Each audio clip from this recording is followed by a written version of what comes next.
உலக வரைபடத்துல மத்திய கிழக்கு நாடுகள், அதாவது மிடில் ஈஸ்ட், எப்பவுமே ஒரு நெருப்பு வளையம் மாதிரி தான்.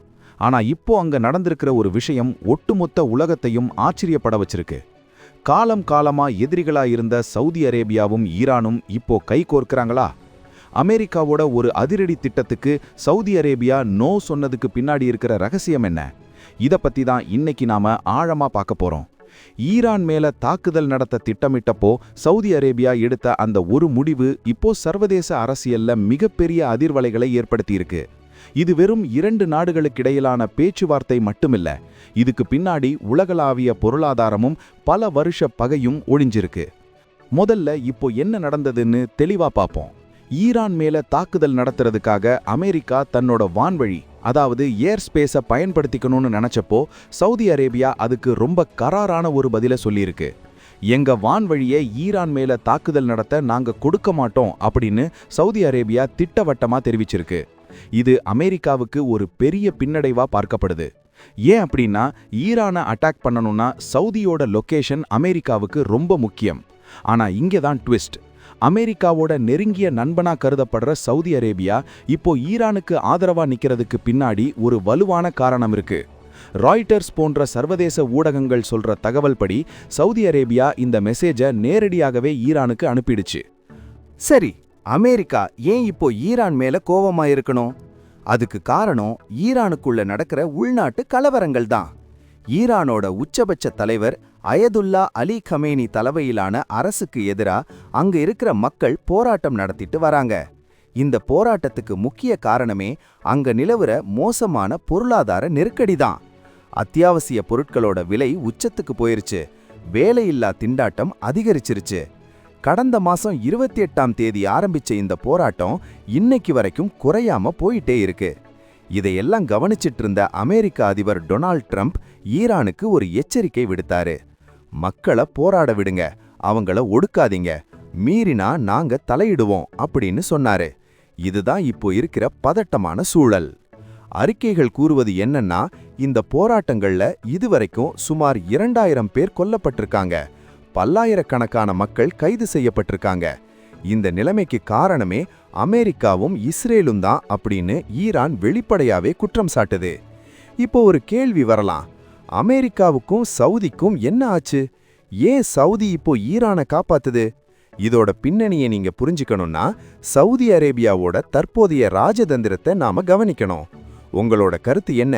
சவுதி அரேபியா எடுக்கிற இந்த முடிவு சரிதானா, இல்ல அமெரிக்காவுக்கு ஆதரவா அவங்க இருந்திருக்கணுமா? உங்க பதில கமெண்ட்ல சொல்லுங்க. இப்போ சவுதி அரேபியாவோட இந்த திடீர் மாற்றத்துக்கு காரணமான பொதுவான பின்னணி பத்தி பார்ப்போம். வரலாற்று ரீதியா பார்த்தா சவுதி அரேபியாவும் ஈரானும் நீண்ட கால எதிரிகள். சவுதி ஒரு சன்னி முஸ்லிம் நாடு, ஈரான் ஒரு ஷியா முஸ்லிம் நாடு. ஏமன், சிரியா போன்ற நாடுகள்ல நடக்கிற போர்ல கூட இவங்க 2 பேரும் ஆப்போசிட் சைட்ல தான் நின்னாங்க. ஆனா 2023ல சீனாவோட மத்தியஸ்தத்துல இந்த 2 நாடுகளும் ஒரு அமைதி ஒப்பந்தம் செஞ்சுக்கிட்டாங்க. அதுக்கப்புறம் இவங்க உறவுல ஒரு மாற்றம் தெரிஞ்சது. சவுதி அரேபியா இப்போ தன்னோட நாட்டை ஒரு பொருளாதார மையமா மாத்தணும்னு நினைக்கிறாங்க. அதாவது விஷன் 2030 திட்டத்துக்காக அவங்களுக்கு பிராந்திய அமைதி ரொம்ப முக்கியம். ஒருவேளை ஈரான் மேல போர் நடந்தா அது சவுதியோட பொருளாதாரத்தையும் பாதிக்கும்னு அவங்க பயப்படுறாங்க.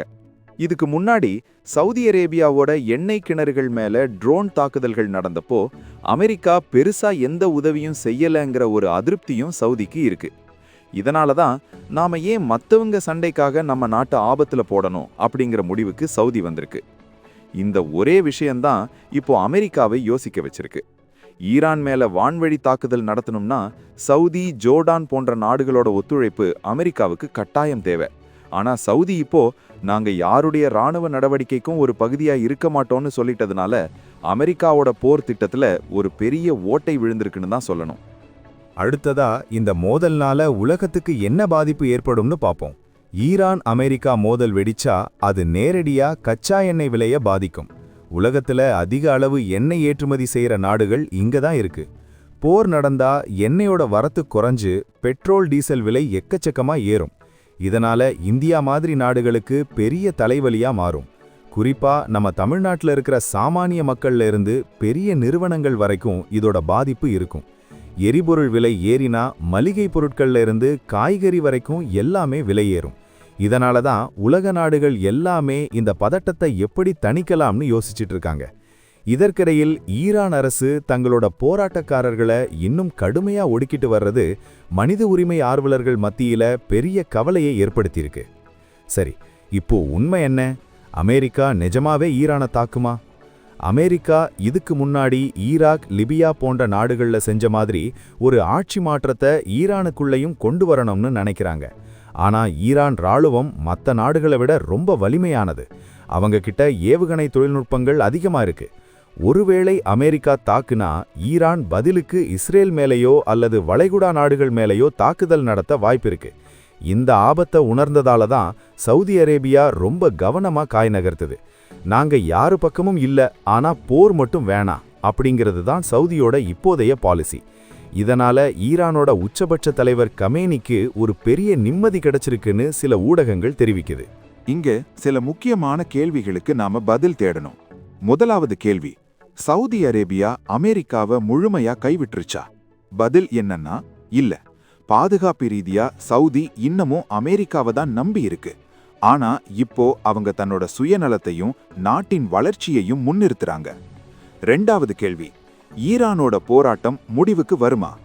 பொருளாதார நெருக்கடி தீராத வரைக்கும் மக்கள் போராட்டம் ஓயாதுன்னு அங்கிருந்து வர்ற தகவல்கள் சொல்லுது. ஆனா ஈரான் அரசு ராணுவத்தை வச்சு இதை கட்டுப்படுத்த பாக்குறாங்க. மூணாவது கேள்வி, இதனால இந்தியாவுக்கு என்ன லாபம் இல்ல நஷ்டம்? இந்தியாவுக்கு ஈரானோட நல்ல உறவு இருக்கு. அதே சமயம் சவுதியோடவும் நல்ல உறவு இருக்கு.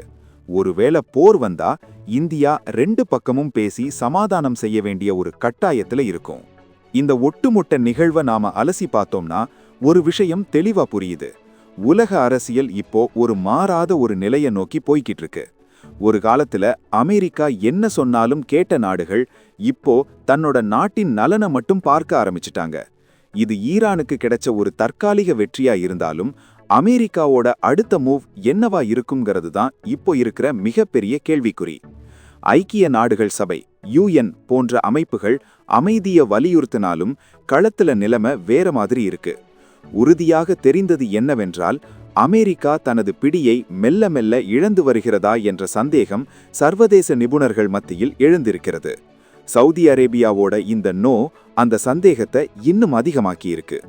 இப்போதைக்கு இருக்கிற நிலவரப்படி சவுதி அரேபியா ஈரானுக்கு ஒரு பெரிய கவசமா நின்னுருக்கு. இதன் மூலம் ஒரு பிராந்திய போர் தள்ளி போடப்பட்டிருக்குன்னே சொல்லலாம். ஆனா ஈரான் உள்ளுக்குள்ள இருக்கிற மக்களோட குமுறல் என்ன ஆக போகுது? பொருளாதார நெருக்கடிக்கு ஈரான் அரசு என்ன தீர்வு சொல்ல போகுது? அமெரிக்காவோட அடுத்த அதிரடி என்ன? இதையெல்லாம் நாம பொறுத்திருந்து தான் பார்க்கணும். சர்வதேச அரசியல்ல நிரந்தர நண்பனும் கிடையாது, நிரந்தர எதிரியும் கிடையாதுங்கிறதுக்கு இந்த சவுதி ஈரான் அமெரிக்கா விவகாரம் ஒரு பெரிய உதாரணம். உங்களுக்கு இந்த விவகாரத்துல என்ன மாதிரியான மாற்றங்கள் வரும்னு தோணுது? கீழே கமெண்ட் பண்ணுங்க. இந்த வீடியோ உங்களுக்கு பயனுள்ளதா இருந்தா உங்க நண்பர்களுக்கும் பகிருங்க. அடுத்த ஒரு முக்கியமான அப்டேட்டோட உங்களை சந்திக்கிறேன். நன்றி.